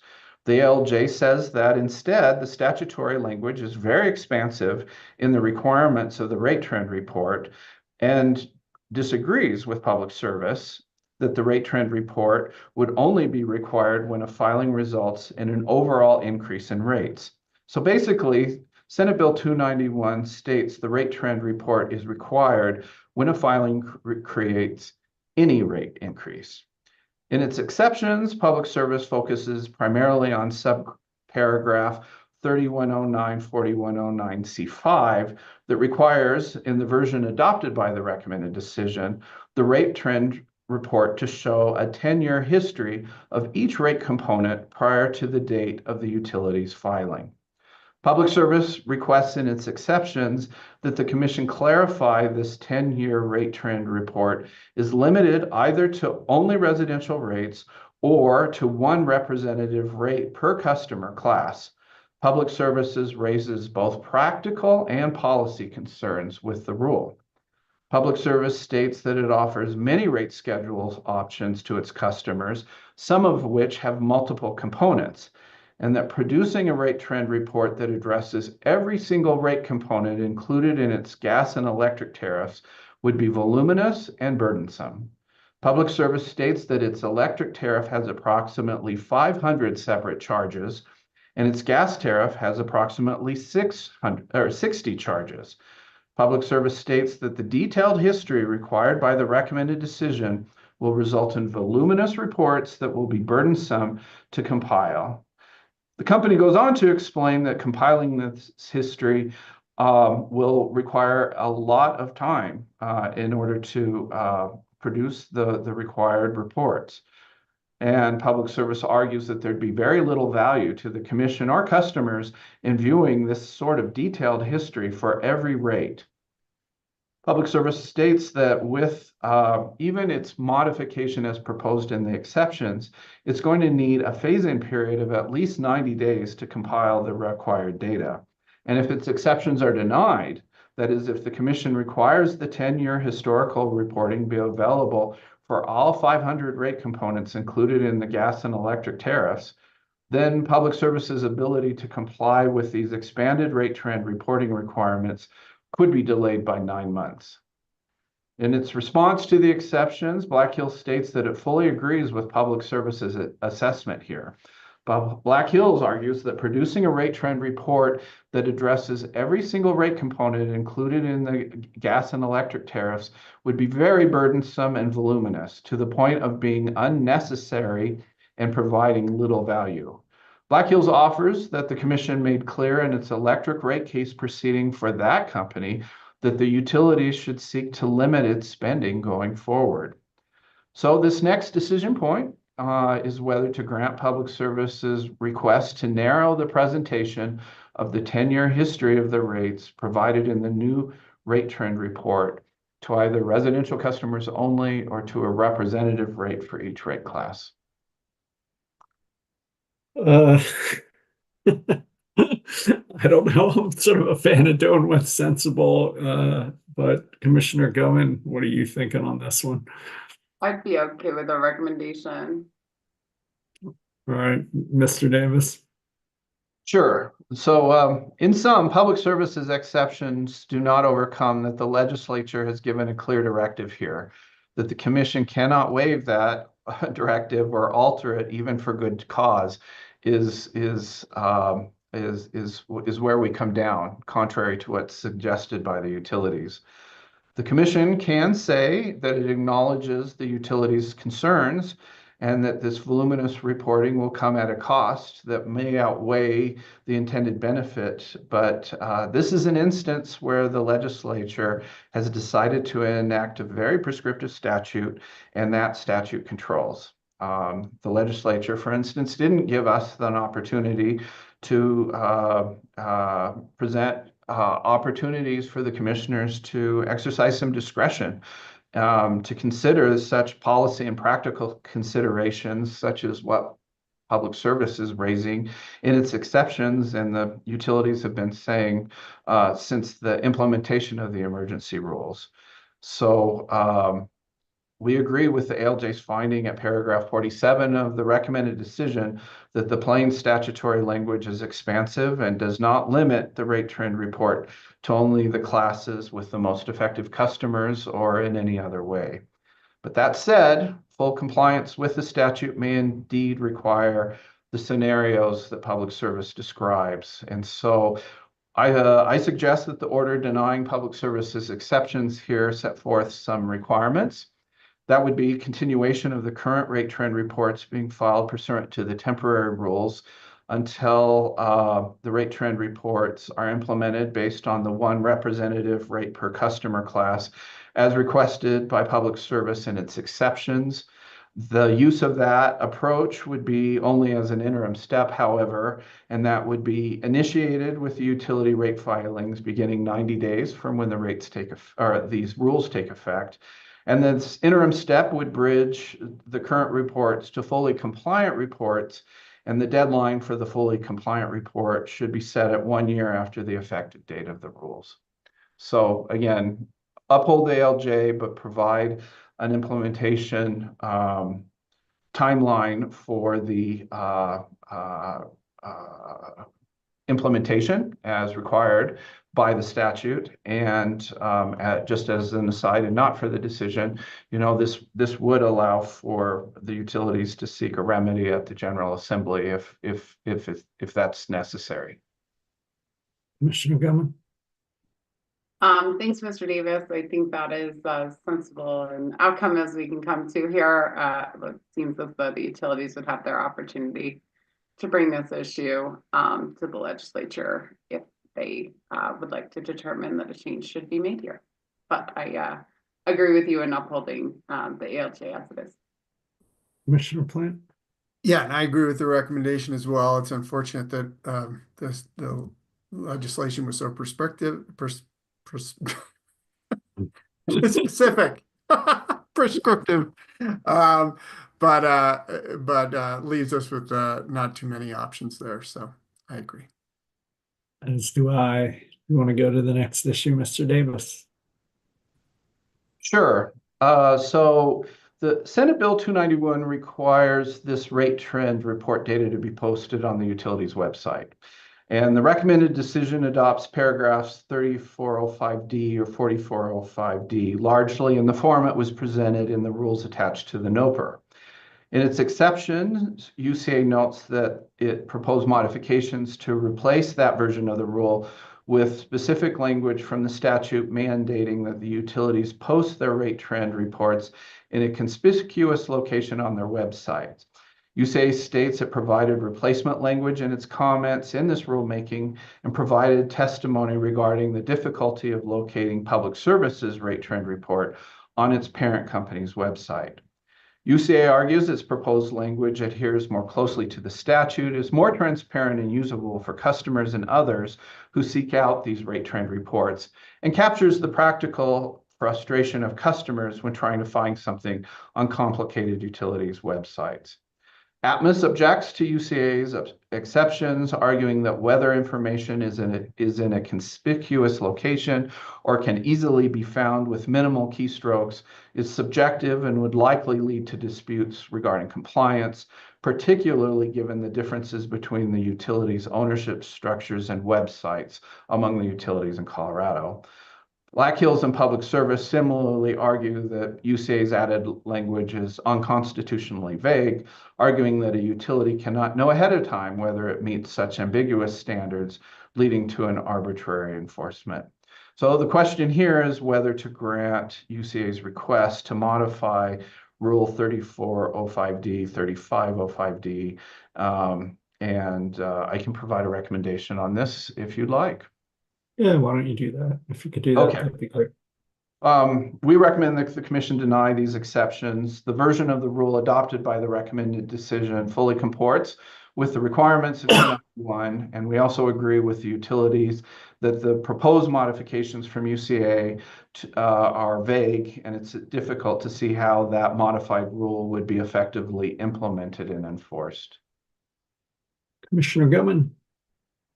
Thank you. I agree with your recommendation, and just as a point of reasonableness, let's not try and bury these on the websites. That will do nothing to build trust in the process here without any rule language attached to that comment.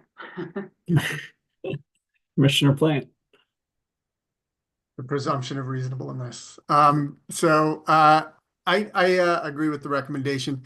I do have one slight amendment. I think it's to this rule, Mr. Davis, but in the initial comments, UCA submitted a request that I think that we have actually talked about here, which and certainly something that I've been interested in with the demonstration of these rate trend reports, is to include consumer price index line, so that it gives a sort of a context under which to look at the increases in rates for the people who are looking at this. And so they submitted in their initial comments a request for that kind of a demonstration. Black Hills and Atmos both objected, saying that the inflation rate doesn't change with the utility tariff findings, and so they shouldn't be included, and that people can go get that rate because it's available publicly. But that kind of misses the purpose, which is to show the line on the rate trends, so that people have some sort of a context under which to look at any kind of rate increases. I mean, I think we all recognize that costs of things go up over time. Question is, are rates increasing at a rate that's greater than what everything else is going up, or is it pretty much in line, or is it below? And so I would propose that we include that kind of language in the rules to ensure that we show that line in the visual representation of the rate trend report as well. I strongly support that modification. Commissioner Gilman. Yeah, I don't know, Mr. Davis, if you have any opinion on that before I vote. Well, because we will be bringing this back next week, I can draft some rule language for you to consider, where in the 10-year presentation of the change in rates, the rate would be shown increasing over the 10-year period from the beginning of the period to the end of the period at some measure of inflation. I think that's what we're looking for. The 10-year rate report looks back 10 years and shows what actually happened with the rates. I will point out that it's going to be more relevant probably to the overall level of rates than to an individual rate component. For instance, as you know, TCAs, the transmission cost adjustments, increase over a few years, and then they drop dramatically because there's a base rate proceeding. Overall rates show the same trend, but the TCA looks like it's going up the hill, and then it falls, and then it goes back up and it falls. And so putting a line that shows inflation on that won't necessarily be self-evident, right? Yeah, what I'm looking for is a representation when you're showing the total rate impact, and I think sure we have that visual in. So, So you would include the line in that total rate impact, so that people can see how their rates have changed over time relative to inflation. and just to be clear, that would be total retail revenues divided by total sales, and then maybe seeing something similar for total residential retail revenues, including all riders divided by total retail residential sales. Are those the two comparisons you'd most want to see, Commissioner Plant? Yeah. Okay, so I'll prepare some language relative to the rules that were adopted in the ALJ's decision along the lines Chair Blank just suggested. That may be an additional rule provision within the rate trend report. It may be a modification to an existing rule. I don't quite know offhand where to make the adjustment, but I'll definitely prepare that for further discussion next week. Okay, great. I'd be Thanks. happy to see that. Thanks.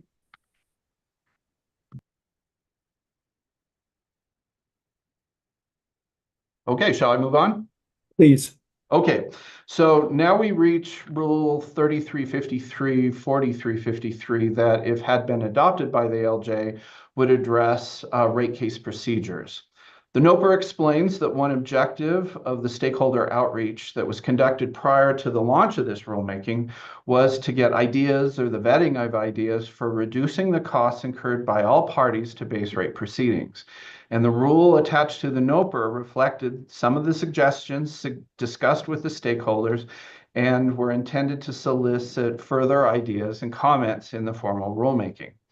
The NOPR also fulfilled the Commission's obligation to specifically consider certain procedures that the General Assembly put forward as potential means to reduce rate case expenses. In the recommended decision, the ALJ states that the underlying goal for this rulemaking is to reduce rate case expenses, and the ALJ concludes that despite there being an opportunity for the proponents of the provisions set forth in the statute or gleaned from the pre-rulemaking outreach to demonstrate in this rulemaking that any required procedures could possibly reduce time and costs, no such showing was really made, and the ALJ thus concludes that none of those provisions in Rule 3353, 4353 should be adopted. In its exceptions, UCA argues that the recommended decision flouts the Commission's initial input on the provisions governing procedural schedules and discovery in the proposed rules attached to the NOPR. UCA argues that the reasons and rationale provided by the Commission in its NOPR to have these rules is persuasive in itself and still very relevant. As the Commission stated, they reflect suggestions discussed with stakeholders prior to the issuance of the NOPR. UCA further argues that the recommended decision ignores the fact that the joint utilities provided comments in which, according to UCA, they did not object to these provisions being adopted and instead proposed edits to them. UCA thus asks in its exceptions that the Commission reverse the recommended decision striking of the procedural schedule and discovery provisions included in the NOPR under Rule 3353 or 4353. UCA recommends that it approve modifications that it made to the joint utilities supplemental comments and blue line edits of that rule that was attached to the UCA's comments filed in the proceeding on November 15th of last year. In its response to UCA's exception, ATMOS states that it supports the ALJ's decision to reject the requirements in that rule as proposed in the NOPR, based both on the intent of 291 and actual Commission practice. ATMOS adds that Colorado has a well-established and functioning rate case filing and discovery process. Public Service echoes ATMOS's response, but also explains that UCA's arguments fundamentally misunderstand the rulemaking process here in Colorado. Public Service states the rules proposed in a NOPR are only the start of the process to evaluate appropriate lawful rules for adoption. The purpose of the comments from participants in the rulemaking hearing is to refine and revise the proposed rules into proper lawful rules. So Public Service concludes that the ALJ's rejection of the UCA's arguments and revisions is not a valid reason for reversal of the recommended decision at this point and the rejection of the adopted rules. So the decision point again is whether to retain the rules as modified by UCA in its filing made on November 15th. So I guess I'd be open to granting the UCA request in part. And I think I sent you, Ms. Federico, some red lines. More specifically, I'd like to retain the prior rule language in section 3353D and 4353D. At the same time, however, I'd modify it in sections 2D, B, C, and H by eliminating the requirement to a utility that raises debt or equity at the operating company level. And my goal with these modifications is to try and keep the costs down for the smaller utilities that don't raise capital at the operating company level. For me, this helps us develop the records we need, but in a way that is sensitive to rate case expense concerns. Regarding the other sections of Rule 3353 and 4353, I'd probably deny the RRR request and defer to the recommended decision. So I guess we can just view this as something to follow up on over the next week, and we'll take it up at next week's CWM. But this was in the initial NOPR, and the only change I'm making is so if you go yeah, so it's just I'm limiting it to mainly public service company or utility that raises debt at the operating company level, where the credit metrics seem to have a much greater bite. So I don't know, Commissioner Gilman, thoughts, comments? Yeah, I'm happy to look at this in the week we have before we'll bring it back. I'm not generally opposed to it, but this would give us kind of be more specific that we're getting more financial information or credit metric information for utilities that raise debt or equity at the operating company level. I know we have struggled in the past to understand the credit metrics and situation of subsidiary too, which is another and difficult problem that this doesn't necessarily solve. I'm not saying it has to solve every problem, but not that we're not interested, I think, in getting more financial information for operating companies that do not raise their own debt and equity. Well, here's a shot at initiating the discussion, so we'll see where it goes. Commissioner Plant, any comments? Yeah, it makes sense to me, and look forward to looking at the language. All right, you can take that down, Ms. Federica. Mr. Davis, and other than this, are you okay with denying the UCA RRR request, or do you want to take a look at that over the next week, Commissioner Gilman? Yeah, I'm fine with denying the rest of it. Commissioner Plant? Yeah, I agree. All right, Mr. Davis. Okay, I'll bring back that proposal next week. Next, we reached the new rule on the recovery of rate case expenses. Section 40-310251A suggests that the Commission consider rules that either implement a symmetrical incentive to motivate the utility to limit expenses, or instead to cap the amount of the utility's rate case expenses that are recoverable. The limits could be specific to certain types of costs incurred, such as costs for outside experts, consultants, or in legal resources, or the limits could take the form of a cap on the overall amount of the utility's expenses in a rate case that are recoverable. The NOPR explained that the pre-rulemaking stakeholder outreach revealed that few stakeholders warmed to the implementation of a symmetrical incentive, and all recognized that there would be a challenge of establishing a proper baseline for shared savings or unrecoverable amounts for such an incentive mechanism. And that's particularly given the unique aspects of each base rate proceeding and the uncertainty surrounding the efforts necessary to resolve disputed issues. The stakeholder outreach also revealed no consensus on the approach the Commission should take with respect to an overall cap, either as a percentage or an absolute dollar amount. Certain stakeholders expressed support for limits on the recovery of expenses for outside experts, consultants, and attorneys. However, some raised doubts about the fairness and due process implications from such limits.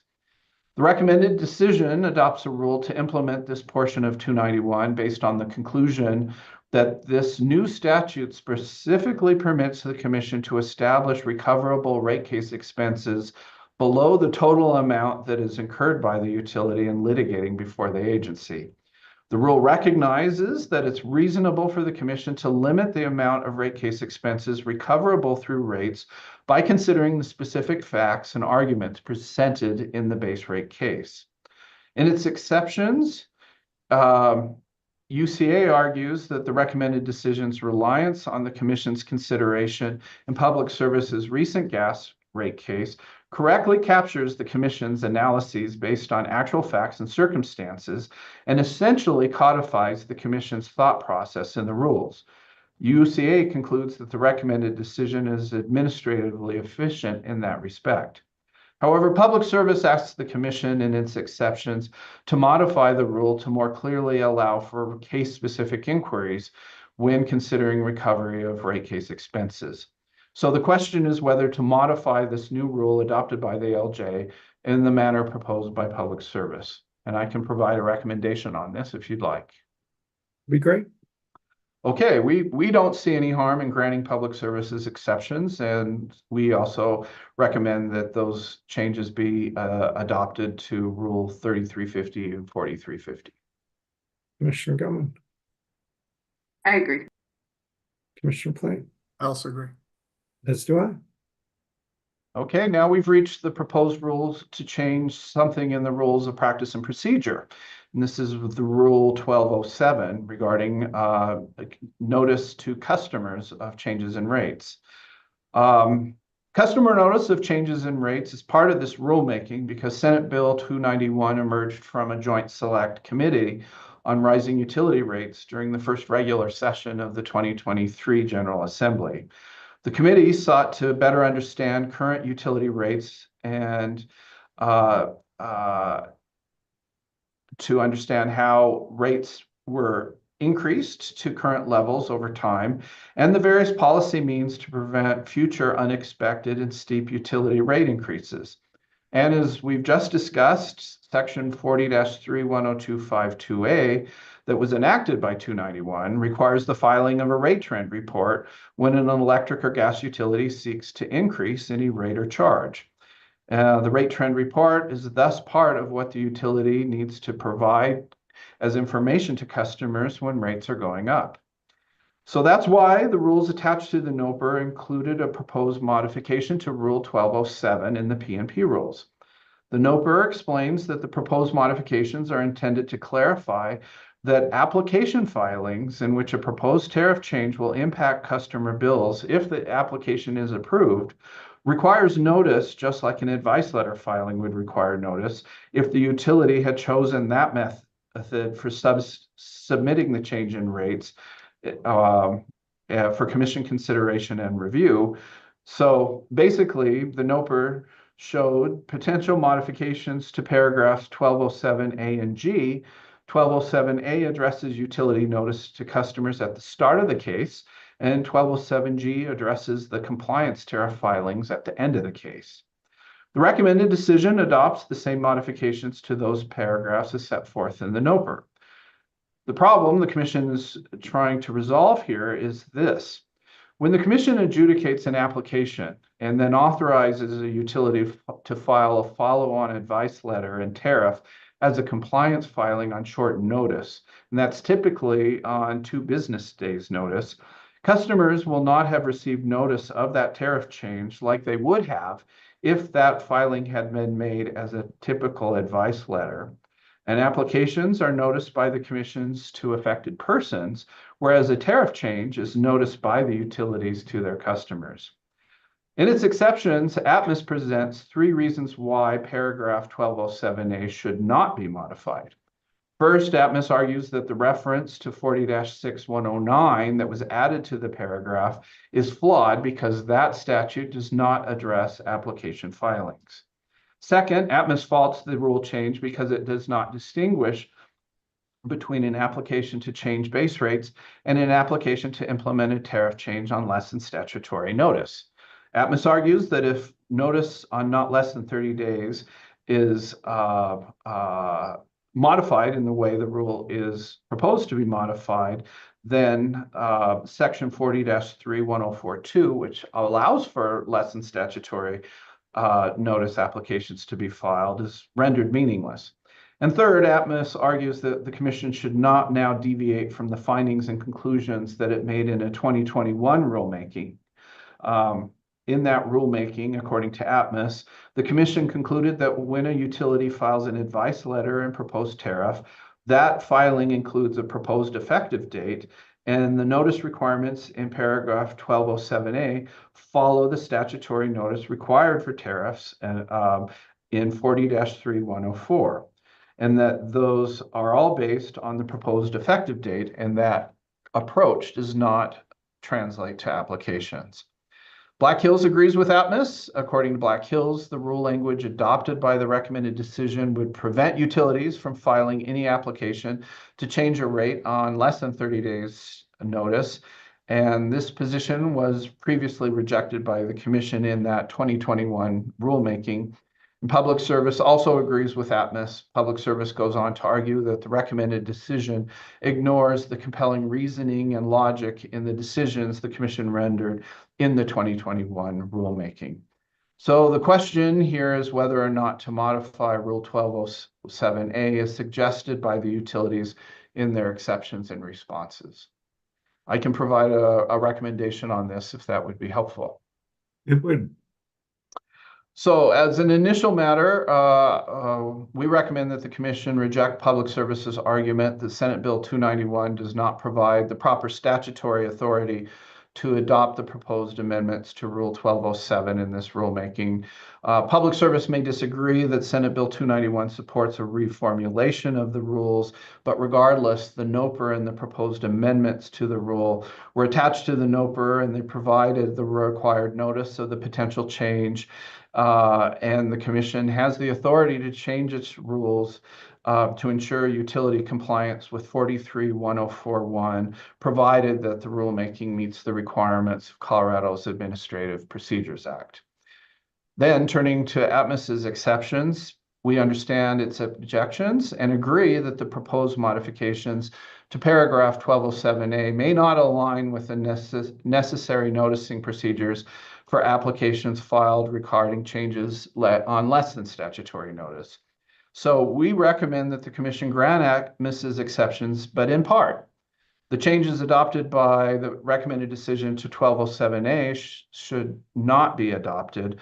In Public Services terms, the paragraph should be returned to its pre-NOPR language. However, the Commission should instead modify paragraph 1207G when 1207A goes unmodified. And this is consistent with the scope of the Notice of Proposed Rulemaking and the specific intent to address notice to customers when the utility files an application to change a rate, and that's an application other than the tariff change on less than statutory notice. Paragraph 1207G should ensure that customers receive notice of a change in rates in accordance with 43-104.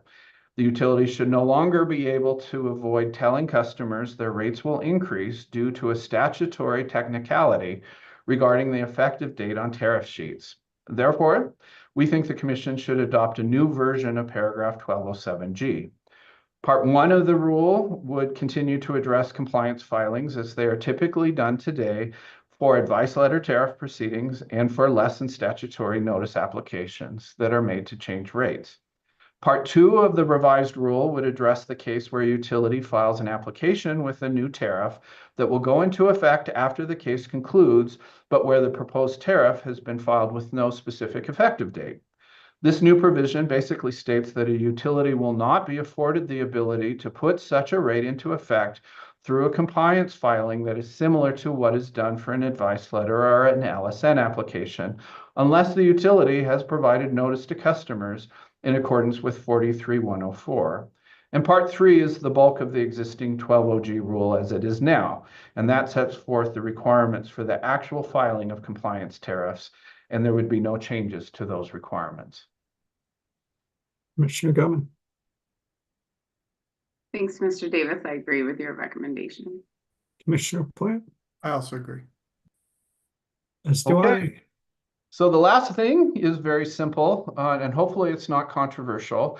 Atmos has asked the commission to correct a typo in the gas rules that were attached to the NOPR, and advisors and council will make that correction to the rules that are adopted by the commission's decision addressing these exceptions. Makes sense. Commissioner Gilman. I agree. Commissioner Plant.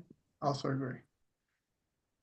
Well, thank you so much, Mr. Davis, for leading us through this, and we'll take it up again next week. Anything else on this one?